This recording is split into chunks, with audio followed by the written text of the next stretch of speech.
ਵੀਰ ਤੁਹਾਡਾ ਫਿਰ ਦੁਬਾਰਾ ਸਵਾਗਤ ਹੈ ਪ੍ਰੋਗਰਾਮ ਸੱਚੋ ਸੱਚ ਵਿੱਚ। ਹਾਂਜੀ ਡਾਕਟਰ ਸਾਹਿਬ, ਅਗਲਾ ਸਾਡਾ ਮੈਸੇਜ ਬੇਕਰਸਫੀਲਡ ਕੈਲੀਫੋਰਨੀਆ ਤੋਂ ਗੁਰਵਿੰਦਰ ਸਿੰਘ ਸੈਣੀ ਜੀ ਦਾ ਹੈ। ਇਹ ਕਹਿੰਦੇ ਹਨ, ਜਦੋਂ ਵੀ ਤੁਹਾਨੂੰ ਸੁਣਦੇ ਹਾਂ ਇੱਕ ਆਸ ਜਿਹੀ ਵੱਜ ਜਾਂਦੀ ਹੈ, ਪਰ ਸਿੱਖਾਂ ਦੀ ਬੇਪਰਵਾਹ ਪਹੁੰਚ ਤੋਂ ਨਿਰਾਸ਼ਤਾ ਹੋਣ ਲੱਗਦੀ ਹੈ। ਜਿਹੜੇ 15-20 ਸਾਲ ਪਹਿਲਾਂ ਖਾਲਿਸਤਾਨੀ ਜੁਝਾਰੂ ਕਹਾਉਂਦੇ ਸਨ, ਉਹ ਵੀ ਹੁਣ ਪੈਸਾ ਕਮਾਉਣ ਦੀ ਦੌੜ ਵਿੱਚ ਸ਼ਾਮਲ ਹਨ। ਮੇਰਾ ਸਵਾਲ ਹੈ, ਜੇ ਸੰਘਰਸ਼ ਵਿੱਚ ਆਏ ਲੋਕਾਂ ਦਾ ਇਹ ਹਾਲ ਹੈ ਤਾਂ ਨਵੀਂ ਪੀੜ੍ਹੀ ਨੂੰ ਕਿਸ ਨੇ ਉਤਸ਼ਾਹਿਤ ਕਰਨਾ ਹੈ? ਹਾਂਜੀ ਡਾਕਟਰ ਸਾਹਿਬ। ਵੀਰ ਗੁਰਵਿੰਦਰ ਸਿੰਘ ਜੀ ਸੈਣੀ ਦਾ ਬਹੁਤ-ਬਹੁਤ ਧੰਨਵਾਦ। ਉਹਨਾਂ ਨੇ ਬੇਕਰਸਫੀਲਡ ਤੋਂ ਸਾਨੂੰ ਲਿਖਿਆ ਜੀ। ਉਹਨਾਂ ਦਾ ਸਵਾਲ ਵੀ ਜਾਇਜ਼ ਹੈ, ਇਹਦੇ 'ਚ ਕੋਈ ਸ਼ੱਕ ਨਹੀਂ। ਜਿਵੇਂ ਅਸੀਂ ਅੱਗੇ ਵੀ ਜ਼ਿਕਰ ਕੀਤਾ ਸੀ ਕਿ ਅਮਰੀਕਾ 'ਚ ਜ਼ਿਆਦਾ ਨਹੀਂ ਤਾਂ 2 ਤੋਂ 2.5 ਲੱਖ ਲੋਕ ਜੀ ਪੋਲੀਟੀਕਲ ਅਸਾਈਲਮ ਲੈ ਕੇ, ਰਾਜਸੀ ਸ਼ਰਨ ਲੈ ਕੇ ਪੱਕੇ ਹੋਏ ਨੇ ਜੀ। ਔਰ ਉਹਨਾਂ 'ਚੋਂ ਵੀ ਇੱਕ ਤਬਕਾ ਜਿਨ੍ਹਾਂ ਨਾਲ, ਜੇ ਹੁਣ ਮੈਂ ਉਹ ਕਹਾਣੀਆਂ 80ਵਿਆਂ ਦੀਆਂ ਯਾਦ ਕਰਾਂ, ਕੁਛ ਉਹ ਇੱਕ ਕਿਤਾਬ ਦੇ ਇੰਟਰਵਿਊ 'ਚ ਵੀ ਆਈਆਂ ਜੀ, ਤੇ ਹਰ ਇੱਕ ਦੀ ਬੜੀ ਵੱਡੀ ਕਹਾਣੀ ਸੀ ਕਿ ਉਹਨੇ ਕੀ ਸੇਵਾ ਕੀਤੀ, ਕਿੰਨਾ ਵੱਡਾ ਉਸ ਦਾ ਉੱਥੇ ਜਿਹੜਾ ਮੁਕਾਮ ਸੀ। ਔਰ ਉਹ ਤਾਂ ਇੱਥੇ ਬਸ ਵਕਤੀ ਤੌਰ 'ਤੇ ਆਏ ਨੇ, ਉਹਨਾਂ ਨੇ ਤਾਂ ਖਾਲਿਸਤਾਨ ਦੇ ਸੰਘਰਸ਼ ਦੇ ਵਿੱਚ ਕੁੱਦਣਾ ਜੀ ਔਰ ਉਸ ਦੇ ਲਈ ਕੰਮ ਕਰਨਾ ਜੀ। ਪਰ ਅੱਜ ਜਦੋਂ ਉਹਨਾਂ ਚਿਹਰਿਆਂ ਵੱਲ ਅਸੀਂ ਪਿੱਛੇ ਮੁੜ ਕੇ ਦੇਖਦੇ ਹਾਂ ਤਾਂ ਉਹਨਾਂ 'ਚੋਂ ਬਹੁਤ ਸਾਰੇ ਨੇ ਜਿਨ੍ਹਾਂ ਨੂੰ ਫੋਨ ਕਾਲ ਦਾ ਜਵਾਬ ਦੇਣ ਦਾ ਵਕਤ ਨਹੀਂ ਹੈ ਜਿਨ੍ਹਾਂ ਕੋਲ, ਜੀ, ਜਾਂ ਜਿਹੜੇ ਸਮਝਦੇ ਨੇ ਕਿ ਜੀ ਹੁਣ ਅਸੀਂ ਹੋ ਗਏ, ਜਿੰਨਾ ਕਰਨਾ ਅਸੀਂ ਕਰ ਲਿਆ, ਹੁਣ ਤਾਂ ਅਸੀਂ ਪੈਸੇ ਕਮਾ ਲਈਏ। ਔਰ ਉਹਨਾਂ 'ਚੋਂ ਫਿਰ ਪੈਸੇ ਦੀ ਤਾਂ ਕੋਈ ਸਹਿਜ ਖਟੇ ਲੱਖੋਂ ਉੱਠਦਾ ਆਵੇ, ਤ੍ਰਿਪਤ ਨਾ ਆਵੇ, ਮਾਇਆ ਪਾਛੇ ਪਾਵੇ, ਤਾਂ ਕੋਈ ਲਿਮਟ ਨਹੀਂ ਹੁੰਦੀ ਜੀ। 1000 ਵਾਲਾ ਲੱਖ ਲਈ ਦੌੜਦਾ, ਲੱਖ ਵਾਲਾ ਮਿਲੀਅਨ ਲਈ ਦੌੜਦਾ। ਸੋ ਉਸ ਦੌੜ ਦੇ ਵਿੱਚ ਸਾਡੇ ਬਹੁਤ ਸਾਰੇ ਵੀਰ ਸ਼ਾਮਲ ਨੇ ਔਰ ਉਹਨਾਂ ਦਾ ਬਿਲਕੁਲ ਠੀਕ ਕੰਸਰਨ ਹੈ ਕਿ ਜਿਨ੍ਹਾਂ ਨੇ ਝੰਡਾ ਚੁੱਕਿਆ ਸੀ, ਜਿਨ੍ਹਾਂ ਦੇ ਸਾਥੀ ਸ਼ਹੀਦ ਹੋਏ, ਕੋਈ ਜੇਲ੍ਹਾਂ ਦੇ ਵਿੱਚ ਟਾਰਚਰ ਹੋਏ, ਜੀ। ਹੁਣ ਜੇ ਬੱਚਿਆਂ ਨੂੰ ਤਾਂ ਕਹਾਣੀ ਉਹਨਾਂ ਨੇ ਦੱਸਣੀ ਸੀ ਅੱਗੇ, ਤੇ ਜੇ ਉਹ ਆਪ ਹੀ ਭਗੌੜੇ ਹੋ ਗਏ, ਜੇ ਸਾਦਾ ਪੰਜਾਬੀ 'ਚ ਕਹਿਣਾ ਹੋਏ, ਤਾਂ ਅੱਗੋਂ ਗੱਲ ਕਿਹਨੇ ਤੋਰਨੀ ਹੈ? ਪਰ ਵੀਰ ਗੁਰਵਿੰਦਰ ਸਿੰਘ ਜੀ, ਨਿਰਾਸ਼ਤਾ ਦੀ ਵੀ ਲੋੜ ਨਹੀਂ ਹੈ ਜੀ। ਇਹ ਕੋਈ ਕੰਮ ਕਿਸੇ ਦਾ ਠੇਕਾ ਲਿਆ ਹੋਇਆ ਵੀ ਨਹੀਂ ਹੈ ਤੇ ਕਿਸੇ ਨੂੰ ਇਹ ਹੋਏ ਕਿ ਜੀ ਮੇਰੇ ਬਿਨਾਂ ਚੱਲਣਾ ਨਹੀਂ ਹੈ, ਇਹ ਵੀ ਗੱਲ ਨਹੀਂ ਹੈ। ਇੱਥੇ ਬੜੇ ਬੜੇ ਦੁਨੀ ਚੰਦ ਦੌੜ ਜਾਂਦੇ ਨੇ ਜੀ ਤੇ ਨਿੱਕੇ ਨਿੱਕੇ ਜਿਹੜੇ ਬਚਿੱਤਰ ਸਿੰਘ ਨੇ, ਗੁਰੂ ਦੀ ਥਾਪੀ ਲੈ ਕੇ ਆ ਕੇ ਜੰਗ ਦੇ ਮੈਦਾਨ 'ਚ ਡਟ ਜਾਂਦੇ ਨੇ। ਇਹ ਤਾਂ ਗੁਰੂ ਦੀ ਵਡਿਆਈ ਹੈ। ਇਹ ਲੋਕ ਜਿਹੜੇ ਭਗੌੜੇ ਨੇ, ਇਹ ਬਦਕਿਸਮਤ ਨੇ ਕਿ ਇਹਨਾਂ ਨੂੰ ਗੁਰੂ ਨੇ ਆਪਣਾ ਪਿਆਰ ਦੇ ਕੇ ਪੰਥ ਦੇ ਕੰਮ ਵੱਲ ਲਾਇਆ ਜੀ, ਤੇ ਇਹਨਾਂ ਦੀ ਜ਼ਿੰਦਗੀ ਕਿਸੇ ਲੇਖੇ ਲੱਗਦੀ। ਇਹ ਉਸ ਫਿਰ ਮਾਇਆ ਰਾਣੀ ਦੇ ਪਿੱਛੇ ਪੈ ਗਏ ਨੇ, ਜਿਸ ਮਾਇਆ ਰਾਣੀ ਨੂੰ ਕਦੇ ਕੋਈ ਰਿਝਾ ਹੀ ਨਹੀਂ ਸਕਿਆ ਜੀ। ਬਥੇਰੇ ਆਏ ਔਰ ਬਥੇਰਾ ਜਿਨ ਵਿਣ ਦੰਤਾਂ ਜੱਗ ਖਾਇਆ। ਇਹ ਉਹ ਹੈ ਜਿਹਦੇ ਦੰਦ ਨਹੀਂ ਹੈਗੇ ਪਰ ਸਾਰੇ ਸੰਸਾਰ ਨੂੰ ਖਾ ਗਈ ਹੈ ਮਾਈ ਹੈ ਜੀ। ਤੇ ਜੇ ਹੁਣ ਇਹਦੇ ਮਗਰ ਲੱਗਣਾ ਹੈ ਤਾਂ ਫਿਰ ਕਲਿਆਣ ਕਿੱਥੇ ਹੋਣੀ ਹੈ ਜੀ। ਪਰ ਨਿਰਾਸ਼ ਨਾ ਹੋਵੋ, ਇਹ ਗੁਰੂ ਦੀ ਕਲਾ ਹੈ। ਔਰ ਅੱਜ ਜੇ ਯੰਗਸਟਰਸ, ਜੇ ਅਗਲੀ ਪੀੜ੍ਹੀ ਦੇ ਬੱਚੇ ਬੱਚੀਆਂ, ਭਾਈ ਰਾਜੋ ਆਣਾ ਦਾ ਕੇਸ ਹੋਏ, ਪ੍ਰੋਫੈਸਰ ਭੁੱਲਰ ਦਾ ਹੋਏ, ਸਾਡਾ ਹੱਕ ਹੋਏ, ਇਹਨਾਂ ਸਾਰੇ ਮੁੱਦਿਆਂ ਤੇ ਬਾਹਰ ਨਿਕਲੇ ਨੇ, ਇੱਥੇ ਹਜ਼ਾਰਾਂ ਦੀ ਗਿਣਤੀ 'ਚ ਪ੍ਰੋਟੈਸਟ ਦੇ ਵਿੱਚ ਸ਼ਾਮਲ ਹੋਣ ਲਈ ਵੀ ਆਉਂਦੇ ਨੇ। ਤਾਂ ਕੋਈ ਨਹੀਂ, ਗੁਰੂ ਨੇ ਹੋਰ ਬਚਿੱਤਰ ਸਿੰਘ ਖੜੇ ਕਰ ਦਿੱਤੇ ਨੇ, ਜੇ ਦੁਨੀ ਚੰਦ ਦੌੜ ਵੀ ਗਏ ਨੇ, ਕੋਈ ਗੱਲ ਨਹੀਂ ਜੀ। ਡਾਕਟਰ ਸਾਹਿਬ, ਇਹ ਮੈਸੇਜ ਮੈਰੀਲੈਂਡ ਤੋਂ ਬੀਬੀ ਹਰਗੋਬਿੰਦ ਕੌਰ ਅਰੋੜਾ ਜੀ ਦਾ ਹੈ। ਇਹਨਾਂ ਨੂੰ ਤੁਹਾਡੀ ਸਪੀਚ ਅਤੇ ਟੀਵੀ ਪ੍ਰੋਗਰਾਮ ਬਹੁਤ ਚੰਗੇ ਲੱਗਦੇ ਹਨ। ਖਾਲਿਸਤਾਨ ਦੇ ਮੁੱਦੇ ਤੇ ਇਹ ਕਨਫਿਊਜ਼ ਹਨ, ਪਰ ਖਾਲਸਾ ਪੰਥ ਦੀ ਚੜ੍ਹਦੀ ਕਲਾ ਦੇ ਮੁੱਦਈ ਹਨ। ਇਹਨਾਂ ਦਾ ਸੁਝਾਅ ਹੈ ਕਿ ਨੌਜਵਾਨ ਬੱਚਿਆਂ ਨੂੰ ਸੰਬੰਧੀ ਕੋਈ ਪ੍ਰੋਗਰਾਮ ਟੀਵੀ 84 ਤੇ ਹੋਣਾ ਚਾਹੀਦਾ ਹੈ। ਭੈਣ ਜੀ ਹਰਗੋਬਿੰਦ ਕੌਰ ਅਰੋੜਾ ਜੀ, ਤੁਹਾਡਾ ਬਹੁਤ ਬਹੁਤ ਧੰਨਵਾਦ। ਤੁਸੀਂ ਸਾਡੀ ਗੁਆਂਢੀ ਸਟੇਟ ਦੇ ਹੋ, ਵਰਜੀਨੀਆ ਦੇ ਨਾਲ ਹੀ ਮੈਰੀਲੈਂਡ ਹੈ ਜੀ। ਤੁਹਾਨੂੰ ਸਾਡਾ ਬੋਲਣਾ, ਸਾਡਾ ਪ੍ਰੋਗਰਾਮ ਚੰਗਾ ਲੱਗਦਾ ਹੈ, ਤੁਹਾਡਾ ਸ਼ੁਕਰੀਆ ਜੀ।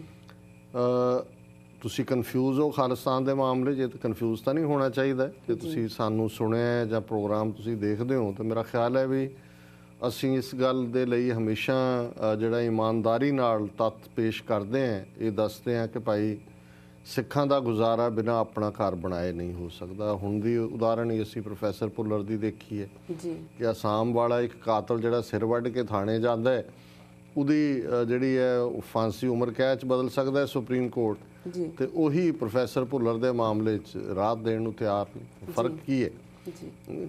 ਸੋ ਅਸੀਂ ਇਹ ਸਮਝਦੇ ਹਾਂ ਕਿ ਇਹ ਅਲਟੀਮੇਟਲੀ ਜਿਹਨੂੰ ਅੱਜ ਨਹੀਂ ਵੀ ਸਮਝ ਆਇਆ ਜਾਂ ਕਨਫਿਊਜ਼ਡ ਹੈ, ਅਲਟੀਮੇਟਲੀ ਉਹਨੂੰ ਇਸ ਗੱਲ ਦੀ ਸਮਝ ਆਏਗੀ ਔਰ ਇਸ ਆਏ ਬਿਨਾਂ ਗੁਜ਼ਾਰਾ ਨਹੀਂ ਹੋਣਾ ਜੀ। ਤੇ ਦੂਸਰਾ ਨੌਜਵਾਨ ਬੱਚੇ ਬੱਚੀਆਂ ਲਈ ਕੋਈ ਪ੍ਰੋਗਰਾਮ ਹੋਏ। ਦੇਖੋ ਪ੍ਰੋਗਰਾਮ ਇੱਕ ਤੋਂ ਬਾਅਦ ਇੱਕ ਨਵੇਂ ਸ਼ਾਮਲ ਹੋ ਰਹੇ ਨੇ ਜੀ।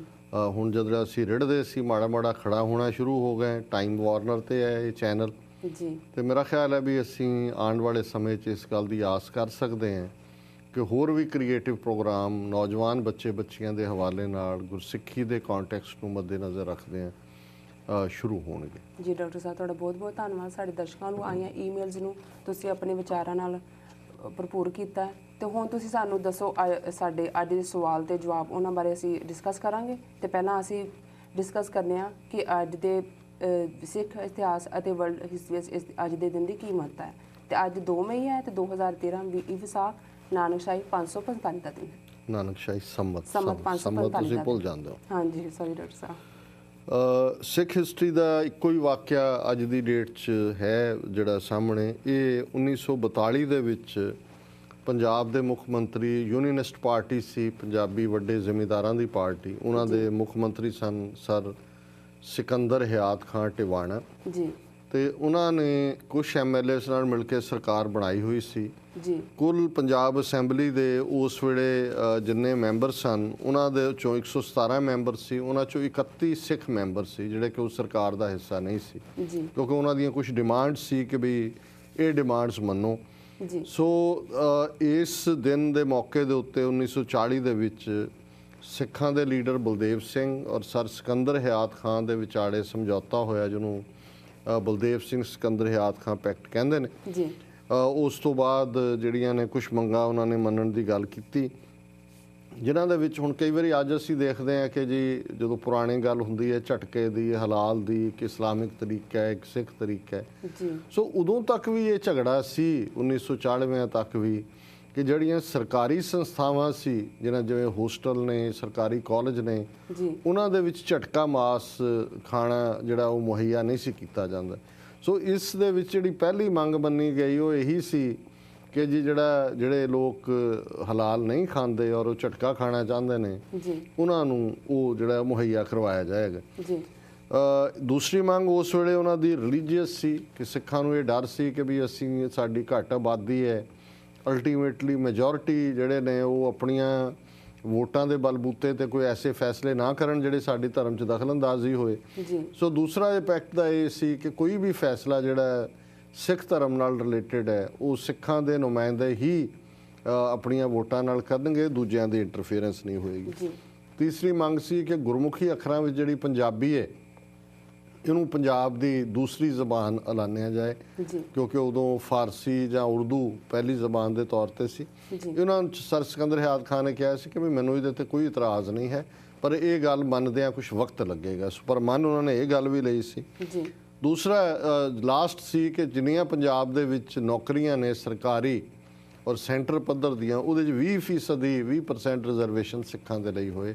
ਇਹ ਮੰਗ ਵੀ ਉਹਨਾਂ ਨੇ ਮੰਨ ਲਈ ਸੀ। ਸੋ ਇਸ ਸਮਝੌਤੇ ਤੋਂ ਬਾਅਦ ਹੀ ਸਰ ਬਲਦੇਵ ਸਿੰਘ ਜਿਹੜੇ ਨੇ ਉਹ ਪੰਜਾਬ ਸਰਕਾਰ ਦੇ ਵਿੱਚ ਇੱਕ ਮੰਤਰੀ ਦੇ ਤੌਰ ਤੇ ਉਹਨਾਂ ਨੇ ਸਹੁੰ ਚੁੱਕੀ ਸੀ। ਸੋ ਇਹ ਇੱਕ ਹਿਸਟੋਰੀਕਲ ਦਿਨ ਹੈ ਇਸ ਲਿਹਾਜ਼ ਨਾਲ।